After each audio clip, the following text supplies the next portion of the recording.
Masuk dalam ni. Cepat. Cepat sini. Kau ni geramnya aku. Aku dah kata lain kali kalau aku tak kunci pun, kau jangan keluar daripada bilik ni.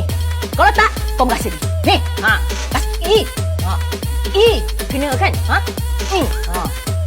Maklum. Maklum buat apa ni?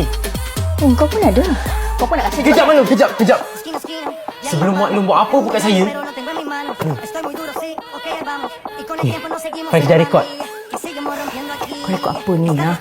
Maklum, satu klik, benda ni viral. Maklum keluarkan baby dari store tu. Kalau tak saya report polis. Ni, tengok ya. Maklum janji. Lepas ni Maklum dah takkan pukul baby lagi. Maklum janji tak akan buat macam tu kat baby dah. Maklum janji. Okay. Apa yang berlaku seterusnya terpulang kepada anda. Elevate. Layari pautan di profil.